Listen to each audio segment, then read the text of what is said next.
Hello student, this is Raj from Ninja tuition centre. आज हम करने वाले हैं class 9 NCERT exercise set 3.3 chapter number 3। Chapter का नाम है डबल ऑफ नंबर्स। ठीक है, क्वेश्चन नंबर 1 पढ़ लेते हैं पहले। क्या prove that the following rational numbers are equal. हमें ये प्रूव करना है कि जितने भी रेशनल नंबर्स हैं ये आपस में इक्वल है, यानी बराबर हैं। ठीक है, इस चीज को हमें प्रूव करना है। इसमें टोटल 4 पॉइंट है। ठीक है, सबको ध्यान से देखेंगे। हमें प्रूव करना है कि दोनों रेशनल नंबर आपस में इक्वल हैं। तो उसको कैसे प्रूव करेंगे? पहले हम क्या करेंगे, इसको लिख लेंगे 2/3 इक्वल 4/6। ठीक है, 2/3 इक्वल, अब ये दोनों कौन से टेबल में आते हैं? 2 के टेबल में। 4 एंड 6 2 के टेबल में आते हैं।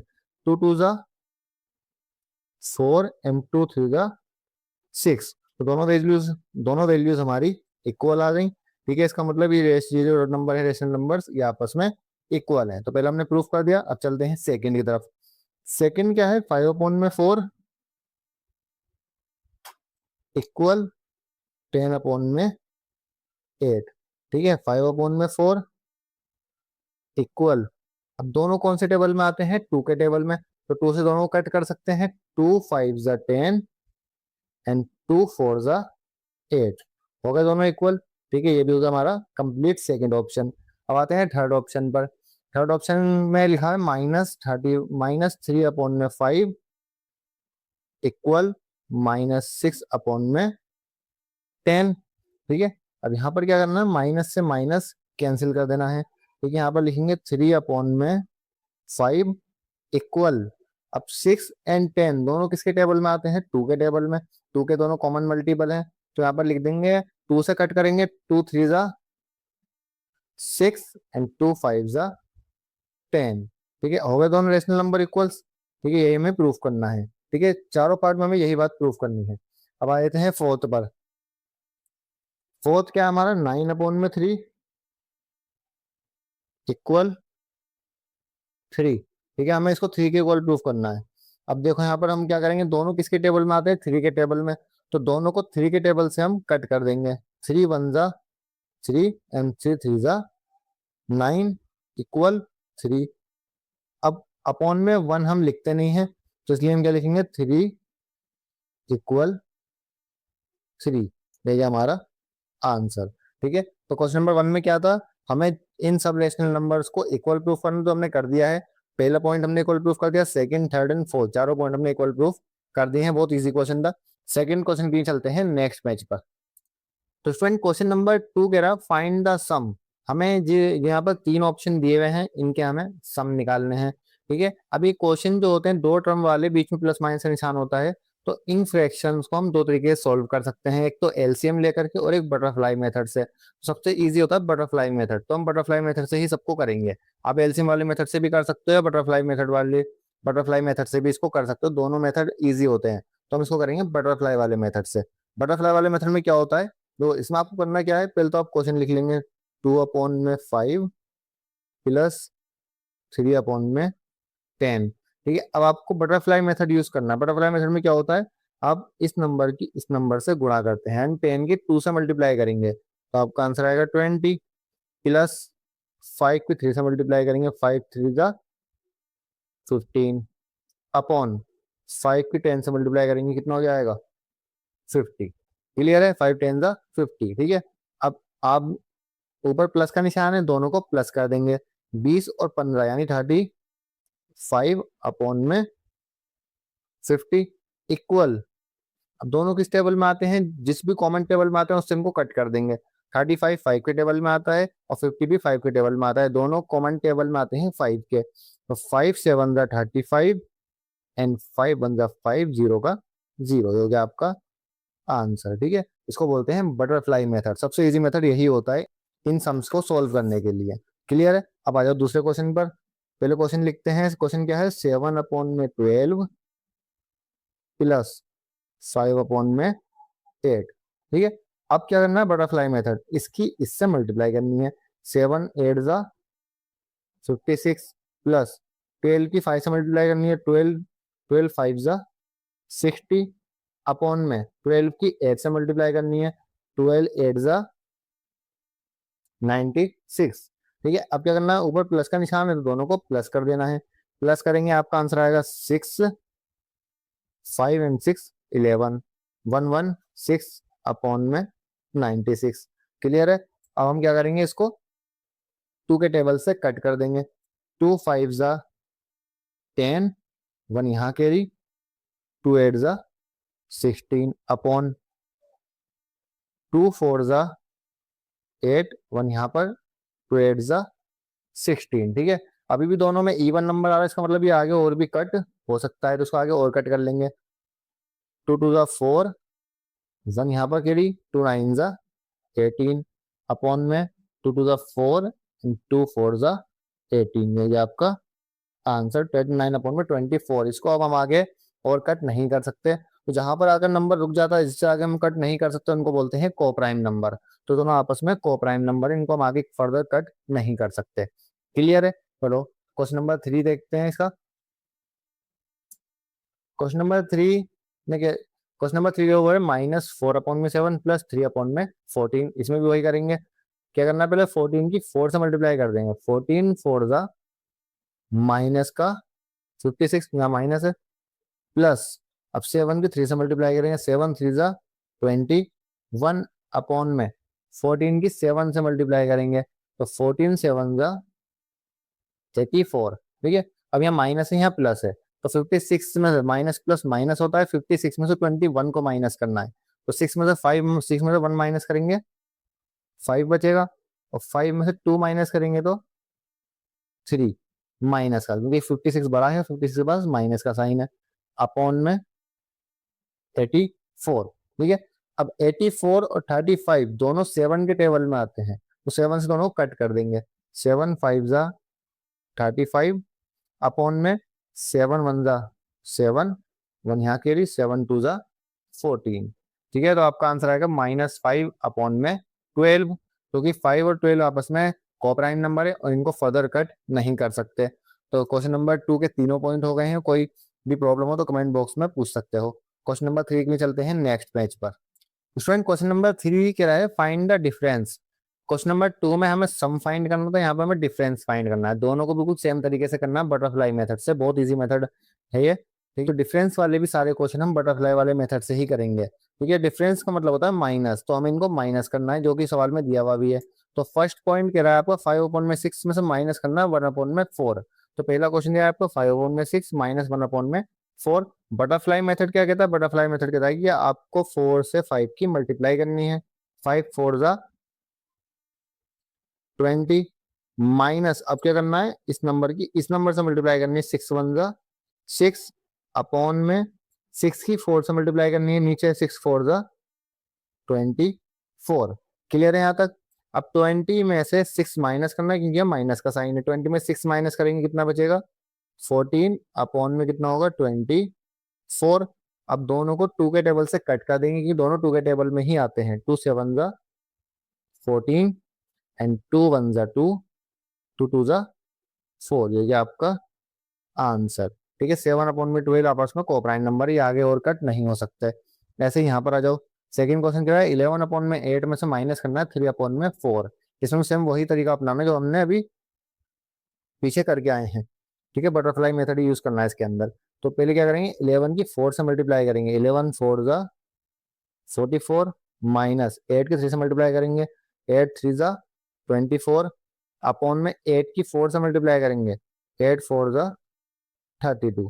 ठीक है, अब 44 में से 24 माइनस करना है। 44 में से 24 माइनस करेंगे तो 20 आएगा अपॉन में 32 इक्वल।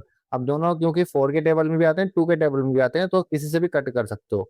4 के टेबल से कट कर देते हैं। 4 5 जा 20 एंड 4 8 जा 32। ये दोनों आपस में को प्राइम नंबर, इन्हें आगे कट नहीं कर सकते।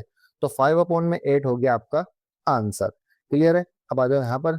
यहाँ पर हम क्या करेंगे, पहले इसको थोड़ा सिंप्लीफाई करना पड़ेगा हमें। पहले हम इसको दोबारा लिखते हैं ताकि हम इसको सिंप्लीफाई कर सके। यहाँ पर लिखेंगे -7 अपॉन में 9। अब देखो यहाँ माइनस है, यहाँ भी माइनस है, तो माइनस माइनस जब मल्टीप्लाई होती है तो वो प्लस बन जाता है। क्लियर है। और ये लिख देंगे सेम 2 अपॉन में 3। क्लियर है। अब यहाँ पर हमें क्या करना है, वही बटरफ्लाई मेथड यूज करना है। 3 की 7 से मल्टीप्लाई करनी है पहले। 3 7 जा 21 माइनस का माइनस यहाँ पर आ जाएगा, प्लस 9 2 ज़ा 18 अपॉन में 9 3 ज़ा 27। वही हमें बटरफ्लाई मेथड का यूज करना है। माइनस प्लस माइनस होता है, 21 में से 18 को माइनस करना है तो कितना बचेगा, 3 बचेगा। 21 बड़ा है और 21 के पास माइनस का साइन है तो इसलिए 3 भी माइनस का ही आएगा। अपॉन में 27 इक्वल।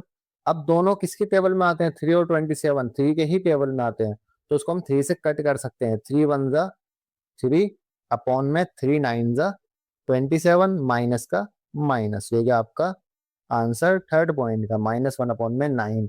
ठीक है, अगर इस तरीके के फ्रैक्शन वाले सम्स आते हैं तो उसमें आपको, अगर जिसमें खास तौर से दो टर्म्स हों तो उनको आपको बटरफ्लाई मेथड से ही सॉल्व करना है। ये मेथड बहुत ज्यादा इजी होता है। क्लियर है, हम चलते हैं फोर्थ क्वेश्चन की तरफ नेक्स्ट पेज पर। तो स्टूडेंट प्लस वाले सवाल कर लिए, माइनस वाले कर लिए, अब क्वेश्चन नंबर 4 में हमें प्रोडक्ट वाले सवाल करने हैं। प्रोडक्ट का मतलब होता है मल्टीप्लाई। अब यहाँ पर हमें दो फ्रैक्शंस के आपस में मल्टीप्लाई करनी है। ठीक है, तो पहला क्वेश्चन है हमारा 2/3 इंटू 3/10। ठीक है, अब देखो जब भी मल्टीप्लाई वाले सम्स आते हैं तो उसमें आपको एक बात ध्यान रखनी है कि अगर कोई नंबर क्रॉस में कट रहा है, मतलब कोई नंबर ऐसा है जो क्रॉस में है, एक ऊपर एक नीचे इस तरीके से है, ठीक है, क्रॉस में, और वो सेम एक टेबल में आता है तो उन्हें आप कट कर सकते हैं। इससे आपका आंसर बहुत ज्यादा छोटा हो जाता है। मैं आपको करके दिखाता हूँ कैसे हम कर सकते हैं। पहले हम सवाल लिख लेते हैं यहाँ पर दोबारा से, 2/3 इंटू 3/10। ठीक है, अब देखो ये वाला 3 और ये वाला 3 क्रॉस में है, इसको हम काट सकते हैं। यहाँ बचेगा 1, यहाँ बचेगा 1। ठीक है, 3 1 3, 3 1 3। 2 and 10 भी क्रॉस में है तो उसको भी हम काट सकते हैं। 2 1 2 एंड 2 5 10। समझ में आया। ठीक है, दोनों एक टेबल में आते हैं तो इनको हम कट कर सकते हैं। अब क्या करना है, आप सामने सामने मल्टीप्लाई करनी है। 1 के सामने क्या बचा, 1, तो 1 1 ज़ा 1 इंटू, सॉरी इंटू नहीं आएगा, और 1 के सामने क्या है, 5, तो 1 5 ज़ा अपॉन में 5, ये गया आपका आंसर। क्लियर है, समझ में आ गया। ठीक है, अगर कोई भी वैल्यू क्रॉस में सेम टेबल में आती है तो हम कट कर सकते हैं मल्टीप्लाई वाले केस में। आपको ध्यान रखना, हर केस में नहीं कर सकते, मल्टीप्लाई वाले केस में इसको हम कट कर सकते हैं। ठीक है, तो आपका आंसर हो गया 1/5। अब आ जाओ सेकेंड केस पर। दो सेकेंड में क्रॉस में ऐसे कोई वैल्यू है ही नहीं जिसको हम कट कर सकें, तो उसको हम सिंपल ऐसे ही लिख लेंगे, 7/11 इंटू 5/8। अब सामने सामने इसको मल्टीप्लाई कर देंगे, 7 5 ज़ा 35 एंड 11 8 ज़ा 38। ये दोनों किसी एक टेबल में आते नहीं, को प्राइम नंबर है तो इसलिए ये हमारा आंसर हो जाएगा। क्लियर है, अब आ जाओ थर्ड की तरफ। थर्ड में आप देखेंगे क्रॉस में ऐसे कोई नंबर हैं जो कट हो सकते हैं।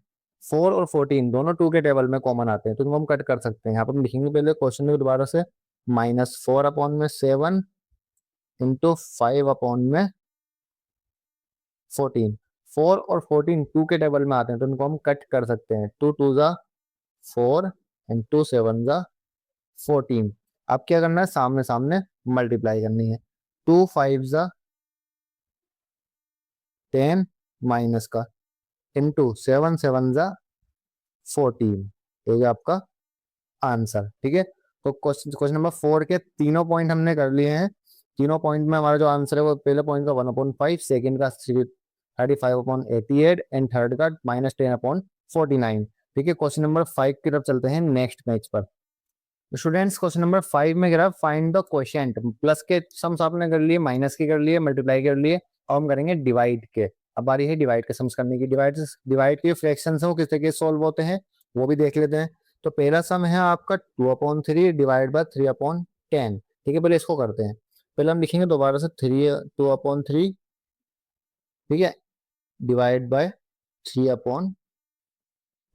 ठीक है, अब आपको एक काम करना है, यहाँ पर 2/3 डिवाइड का निशान हटा करके इनटू का साइन लगाना है। और जब इनटू का साइन आप लगाएंगे तो ये जो टर्म है डिवाइड के बाद वाली ये रेसिप्रोकल हो जाएगी, मतलब 10 जाएगा ऊपर और 3 आएगा नीचे। ठीक है, अभी सेम वही सवाल होगा जब हम पहले करके आए हैं क्वेश्चन नंबर 4 के अंदर मल्टीप्लाई वाले। ठीक है, मल्टीप्लाई हम क्या करते हैं, सामने सामने मल्टीप्लाई करते हैं, तो ऐसे ही इसको कर देंगे। 2 10 ज़ा 20 एंड 3 3 ज़ा 9, ये आपका आंसर 20/9, सिंपल, बस इतना ही करना है आपको। ठीक है, समझ में आ गया। सेकंड क्वेश्चन तरफ चलते हैं। सेकंड क्वेश्चन में है 7/11 डिवाइड बाय 5/8। ठीक है, यहाँ पर आप देखेंगे 7/11, इसको भी हम क्या करेंगे, डिवाइड को इंटू का साइन बना देंगे, और जब इंटू का साइन बनाएंगे तो इसके जो डिवाइड के बाद वाली टर्म है ये रेसिप्रोकल हो जाएगी, 8 ऊपर की तरफ जाएगा और 5 नीचे की तरफ। अब क्या करना है, सामने सामने मल्टीप्लाई करनी है। 7 8 जा 56, अपॉन में 11 5 जा 55, दोनों को प्राइम नंबर है, कट नहीं हो सकते, तो ये जाएगा हमारा आंसर। क्लियर है। अब यहाँ पर आ जाओ, यहाँ पर लिखा माइनस का 47 डिवाइडेड बाय 5/14। क्लियर है। माइनस का 4/7, डिवाइड को हटा के इंटू का निशान लगाना है, और जब इंटू का निशान लगाएंगे तो बाद वाली टर्म हो जाएगी रेसिप्रोकल, 14/5। ठीक है, अब यहाँ पर आप देखेंगे क्रॉस में 7 14 सेम टेबल में आने वाले नंबर है, 7 के टेबल में, तो इनको हम कट कर सकते हैं। 7 1 जा 7, 7 से ही कट कर देंगे, 7 1 जा 7 एंड 7 2 जा 14। ठीक है, अब क्या करना है, सामने सामने मल्टीप्लाई करनी है। 4 2 जा 8, माइनस यहाँ से माइनस यहाँ जाएगा, और 1 5 जा 5, ये हो गया आपका आंसर। ठीक है, तो इस तरीके से हम क्वेश्चन वाले सवाल या डिवाइड वाले सवाल हम इस तरीके से आसानी से कर सकते हैं फ्रैक्शन वाले। तो क्वेश्चन नंबर 5 भी हो चुका है कंप्लीट। क्वेश्चन नंबर 6 के लिए चलते हैं नेक्स्ट पेज पर। बच्चों क्वेश्चन नंबर 6 कह रहा है कि show that 1/2 plus 3/4 bracket into 8/3 equal है 1/2 इंटू 8/3 प्लस 3/4 इंटू 8/3 के। ठीक है, ये हमें प्रूफ करना है कि ये पूरी साइड इक्वल है इस साइड के, मतलब लेफ्ट हैंड साइड इक्वल है राइट हैंड साइड के। ठीक है, हमें प्रूफ करना है। अब इससे पहले एक चीज देख लो, ये एग्जाम्पल ना, ये डिस्ट्रीब्यूटिव प्रॉपर्टी का एग्जाम्पल है। डिस्ट्रीब्यूटिव प्रॉपर्टी कौन सी होती है? डिस्ट्रीब्यूटिव प्रॉपर्टी में क्या होता है, इस तरीके से होता है, A B plus C equal होता है A into B plus A into C के। तो इसको हम बोलते हैं डिस्ट्रीब्यूटिव प्रॉपर्टी। देखो यहाँ भी आपको जैसे दिख रहा होगा, ये ए है, बी प्लस सी, यहाँ पर क्या है, ए इंटू में बी और ए इंटू में सी, यानी डिस्ट्रीब्यूटिव प्रॉपर्टीज का एग्जाम्पल है। इसका कोई लेना देना यहाँ पर नहीं है, नेक्स्ट क्वेश्चन में इसका हम इस्तेमाल करेंगे, लेकिन मैंने आपको बता दिया कि डिस्ट्रीब्यूटिव प्रॉपर्टी किसे कहते हैं। क्लियर है। चलो अब हम करते हैं इसको सॉल्व। इसको सॉल्व करके हमें ये बताना है कि लेफ्ट हैंड साइड और राइट हैंड साइड आपस में इक्वल है। ठीक है, तो पहले हम करेंगे लेफ्ट हैंड साइड को सॉल्व इस तरफ। ठीक है, आपको क्या करना है, जब भी कोई भी नंबर ब्रैकेट में होता है, जैसे मान लो यहाँ पर मैंने लिखा A bracket B plus C plus D, तो अब ए इन तीनों के साथ ही मल्टीप्लाई में है, मतलब ए की मल्टीप्लाई बी से भी करनी है ताकि ए डी आ जाए, सी से भी करनी है ताकि ए सी आ जाए, और डी से भी करनी है ताकि ए डी आ जाए। समझ में आ गया। ऐसे ही 8/3 की मल्टीप्लाई इससे भी होगी और इससे भी होगी। या हम इसको और आसान कर सकते हैं, पहले हम इसका एलसीएम ले सकते हैं ब्रैकेट के अंदर वाली टर्म का, उसके बाद हम मल्टीप्लाई कर सकते हैं, क्योंकि एक ही टर्म आ जाएगी हमारे पास। तो हम क्या करते हैं, पहले ब्रैकेट वाली टर्म का एलसीएम लेकर के या बटरफ्लाई मेथड का इस्तेमाल करके इसको सोल्व कर लेते हैं। तो बटरफ्लाई मेथड का यूज कर लेते हैं। 4 की 1 से मल्टीप्लाई करनी है, 4 1 जा, पहले ब्रैकेट लगा लेते हैं यहाँ पर। ये हमारी है लेफ्ट हैंड साइड। ठीक है, ब्रैकेट लगा लेंगे यहाँ पर।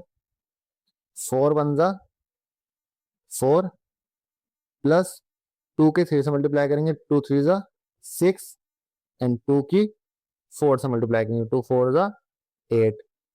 ठीक है, ब्रैकेट इनटू में 8/3।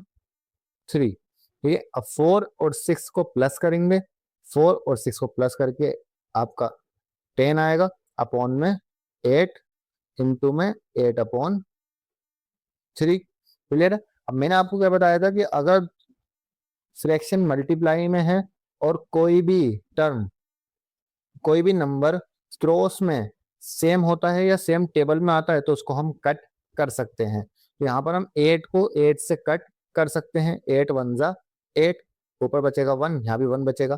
अब 10 की 1 से मल्टीप्लाई करिए, 10 1 जा 10, तो 3 की 1 से मल्टीप्लाई करेंगे तो 3 1 जा 3। क्लियर है, यहाँ तक समझ में आ गया। तो हमारा आंसर कितना आ गया, 10/3 आ गया लेफ्ट हैंड साइड का। अब अगर राइट हैंड साइड का आंसर भी हमारा ये आया था, तो इसका मतलब हमारा आंसर सही है। ठीक है, हमने इसको इक्वल प्रूफ कर दिया है। तो यहाँ पर लिखेंगे राइट हैंड साइड। अब राइट हैंड साइड में हमें क्या करना है, देखो यहाँ पर हमें सामने सामने मल्टीप्लाई करनी है, सामने सामने। ठीक है, वन वन की 8 से करो, 1 8 जा 8, 2 के 3 से करो, 2 3 जा 6। ठीक है, ये मल्टीप्लाई करनी है, तो प्लस का निशान लगाना है। और हमें इसकी मल्टीप्लाई करनी है, इन टर्म्स की मल्टीप्लाई करनी है। तो 3 8 जा, या यहाँ पर आप कट कर सकते हो क्योंकि दोनों क्रॉस में सेम वैल्यू है। तो 3 1 जा 3, 3 1 जा 3 कट कर सकते हैं। तो वन अब बचा 1, 1 की 8 से मल्टीप्लाई, यहाँ भी कट कर सकते हैं। देखो यहाँ पर 4 1 जा 4 एंड 4 2 जा 8, यहाँ भी कट कर सकते हैं। ठीक है, दोनों सेम टेबल में आते हैं। तो 1 की 2 से मल्टीप्लाई करेंगे, 1 2 जा 2 एंड 1 1 जा 1। ठीक है, अब ये हमारा फ्रैक्शन है, प्लस में है, इसको हम बटरफ्लाई मेथड से सॉल्व करेंगे। तो 8 1 जा, पहले बटरफ्लाई मेथड में हम क्या करते हैं, इसकी इस तरफ मल्टीप्लाई करते हैं। 8 1 जा 8 प्लस 6 2 जा 12 अपॉन में 6 1 जा 6। ठीक है, इसको और आगे सॉल्व करेंगे। 12 और 8 प्लस करेंगे, कितना हो जाएगा 20 अपॉन में 6। ठीक है, अब 20 और 6 दोनों ही 2 के टेबल में आते हैं, तो 2 के टेबल से कट करेंगे। 2 1 जा 2, 0 का 0। ठीक है, और 2 3 जा 6। ठीक है, हमने कर दिया equal proof, left hand side equal to right hand side. बस यही करना था इसके अंदर। ठीक है, दोनों साइड्स को हमें इक्वल प्रूफ करना, तो हमने कर दिया है। ठीक है, समझ में आ गया क्वेश्चन नंबर 6? कोई डाउट हो तो कमेंट बॉक्स में पूछ सकते हो। क्वेश्चन नंबर 6 हमने कर लिया है कंप्लीट। क्वेश्चन नंबर 7 भी चलते हैं नेक्स्ट पेज पर। तो स्टूडेंट क्वेश्चन नंबर 7 में गिरा simplify the following using the distributive property. हमें इन नंबर्स को, हमें इस टर्म को सिंप्लीफाई करना है, लेकिन किसका इस्तेमाल करके, डिस्ट्रीब्यूटिव प्रॉपर्टी का यूज करके हमें इनको सिंप्लीफाई करना है। अब डिस्ट्रीब्यूटिव प्रॉपर्टी बताई थी मैंने अभी आपको। डिस्ट्रीब्यूटिव प्रॉपर्टी का मतलब होता है, डिस्ट्रीब्यूटिव प्रॉपर्टी का मतलब होता है कि ए bracket B plus C equal होता है ए इंटू बी के प्लस ए इंटू सी के। तो अगर माइनस होगा तो उसको हम ऐसे लिख लेंगे, ए ब्रैकेट बी माइनस सी इक्वल होगा ए इंटू बी के माइनस ए इंटू सी के। सिंपल है। तो हमें इसको, इस टर्म को हमें इस फॉर्म में लिख के सोल्व करना है, सिंपल। ठीक है, ये जो टर्म है वो इस टर्म में लिखी हुई है, मतलब जो टर्म है वो इस तरीके से लिखी हुई है, तो हमें इसको इस तरीके से लिख के सोल्व करना है, सिंपल। इसको बोलते हैं डिस्ट्रीब्यूटिव प्रॉपर्टी। ठीक है, तो यहाँ पर पहले हम टर्म को दोबारा लिख लेते हैं। यहाँ पर लिखेंगे हम 7 अपॉन में 9 ब्रैकेट 6 अपॉन में 7 माइनस 3 अपॉन में 4। ठीक है, इक्वल। अब डिस्ट्रीब्यूटिव प्रॉपर्टी लगाएंगे इसके ऊपर। डिस्ट्रीब्यूटिव प्रॉपर्टी क्या कहती है, ए इंटू बी, यानी पहले इन दोनों को इंटू में लिखना है। 7 अपॉन में 9 इंटू 6 अपॉन में 7 माइनस माइनस लगाना है, फिर से ए लिखना है। ए क्या है, 7 अपॉन में 9। ठीक है, इंटू सी, सी क्या है 3 अपॉन में 4। ठीक है, अब आपस में इनको सोल्व कर देना है। देखो क्रॉस में सेम नंबर है, कट कर दो। 7 1 7, 7 1 7। ये दोनों नंबर भी सेम टेबल में आते हैं, 3 के टेबल में। 3 से कट कर देंगे, 3 3 जा 9, 3 2 जा 6। ठीक है, अब इनको सामने सामने मल्टीप्लाई कर देंगे, यहाँ पर मल्टीप्लाई का साइन है। 1 2 जा 2 एंड 3 के 1 से मल्टीप्लाई करोगे तो 3 1 जा 3 माइनस। अब यहाँ पर आप देखेंगे 7 और 4 तो एक टेबल में आते नहीं है, लेकिन 3 और 9 एक टेबल में आते हैं, तो इसको हम कट कर सकते हैं। 3 1 जा 3 और 3 3 जा 9। ठीक है, अब सामने सामने मल्टीप्लाई कर देंगे। 7 1 जा 7 एंड 3 4 जा 12। ठीक है, अब इसको बटरफ्लाई मेथड से सॉल्व कर लेंगे। बटरफ्लाई मेथड सॉल्व करते हैं तो किस तरीके से करते हैं, 2 की 12 से मल्टीप्लाई करेंगे पहले। 12 2 जा 24 माइनस 3 की 7 से मल्टीप्लाई करेंगे। 3 7 जा 21 अपॉन में 12 3 जा 36 इक्वल 24 में से 21 माइनस करेंगे। 21 में माइनस करेंगे तो आपका आंसर आएगा 3 अपॉन में 36 इक्वल। हम इसको 3 से कट कर सकते हैं। 3 1 जा 3 अपॉन में 3 1 जा 3, 3 2 जा 6। ठीक है, हो गया आपका आंसर 1 अपॉन में 12। तो इसको बोलते हैं डिस्ट्रीब्यूटिव प्रॉपर्टी। तो हमने इसको डिस्ट्रीब्यूटिव प्रॉपर्टी का यूज करके सोल्व करके दिखा दिया। ये हमें प्रूफ करना था, ये हमें सोल्व करना था, सॉरी। क्वेश्चन हो चुका है हमारा सोल्व। क्वेश्चन नंबर 7 भी कंप्लीट हो चुका है। क्वेश्चन नंबर 8 के लिए मूव करते हैं नेक्स्ट पेज पर। तो बच्चों क्वेश्चन नंबर 8 कह रहा है find rational number x such that 5/6 bracket x plus 3/5 into 5/6 into में x प्लस 1/2। तो हमें यहाँ पर x की वैल्यू फाइंड करनी है, सिंपल। ठीक है, तो क्वेश्चन क्या है हमारा, 5/6 ब्रैकेट में x प्लस 3/5। ठीक है, ये एक तरफ है, और हमारी राइट हैंड साइड में क्या है, 5/6 इंटू में x प्लस 1/2। ठीक है, दोनों को हमें सोल्व करना है, और सोल्व करने के बाद हमें x की वैल्यू फाइंड करनी है। क्लियर है, चलो उसको पहले सोल्व करते हैं। मैंने क्या बताया था आपको कि जब कोई भी नंबर यहाँ पर है तो उसकी मल्टीप्लाई दोनों से होगी, इस नंबर से भी और इस नंबर से भी होगी। तो पहले हम क्या करते हैं, दोनों की मल्टीप्लाई कर लेते हैं, या फिर आप एलसीएम भी ले सकते हो अंदर के अंदर, या मल्टीप्लाई भी कर सकते हो। पहले हम मल्टीप्लाई कर लेते हैं, 5/6 की एक्स से मल्टीप्लाई करो, इसकी एक्स से मल्टीप्लाई करो, तो कितना आएगा, 5/6 एक्स। ठीक है, प्लस अब 5/6 की इस नंबर से मल्टीप्लाई करो। ठीक है, 5/6 के आप मल्टीप्लाई करेंगे 3/5 से, जहां पर आपका आएगा 5×3 = 15 और 6×5 = 30। ठीक है, अब 5/6 एक्स प्लस जो नंबर ऊपर नीचे हो, ठीक है, फ्रैक्शन में, और अगर वो सेम टेबल में आते हैं तो उन्हें हम कट कर सकते हैं। 15 और 30 दोनों एक ही टेबल में आते हैं, दोनों को कट कर सकते हैं। 15 के टेबल में दोनों आते हैं, 15 1 = 15 और 15 2 = 30। बस यहीं तक आपको भी लिख के छोड़ देना है फिलहाल। तो हम करेंगे इसकी राइट हैंड साइड। तो देखो राइट हैंड साइड में आपको कुछ नहीं करना, बस सेम लिखनी है, 5/6 एक्स प्लस 1/2। अब 5/6 एक्स प्लस 1/2। तो देखो दोनों साइड्स इक्वल आ रही हैं, 5/6 एक्स प्लस 1/2 यहाँ पर भी है, 5/6 एक्स प्लस 1/2 यहाँ पर भी है। इसका मतलब क्या है, इसका मतलब है कि अगर मैं एक्स की वैल्यू 1 रख दूंगा तब भी आंसर सेम आएगा, 2 रख दूंगा तब भी आंसर सेम आएगा, यहाँ तक कि कोई भी वैल्यू हम एक्स की रख देंगे तब भी ये दोनों साइड्स इक्वल रहेंगी। इसका मतलब क्या है, इसका मतलब है कि एक्स के यहाँ पर बहुत सारे आंसर हो सकते हैं, इन्फिनाइट आंसर हो सकते हैं एक्स के यहाँ पर। यहाँ पर हम एक लाइन लिख सकते हैं, यहाँ पर हम ये लाइन लिख सकते हैं कि equation is true for every rational number value of x. यानी आप एक्स की जगह पर कुछ भी रख देंगे तो भी इक्वेशन जो है वो सही होगी। यहाँ पर आप 2 रख देंगे, यहाँ पे 2 रख देंगे तो भी इक्वेशन की वैल्यू सेम रहेगी। ठीक है, ये हो गया आपकी लाइन, या ये लाइन आपको एग्जाम में लिख करके आनी है, equation is true for every rational number value of x. समझ में आ गया ये लाइन हमने क्यों लिखी है। तो हमारा क्वेश्चन नंबर 8 भी हो गया है कंप्लीट। क्वेश्चन नंबर 1 से लेकर क्वेश्चन नंबर 8 तक हमने इस वीडियो में कर लिए हैं। एक्सरसाइज सेट 3.3 कंप्लीट हो चुका है। नेक्स्ट वीडियो में मिलते हैं एक्सरसाइज सेट 3.4 के साथ। अगर आपको हमारी वीडियो अच्छी लग रही है तो प्लीज चैनल को सब्सक्राइब करिए, लाइक करिए वीडियो को और शेयर करिए। मिलते हैं नेक्स्ट वीडियो में एक नई एक्सरसाइज के साथ। Thank you.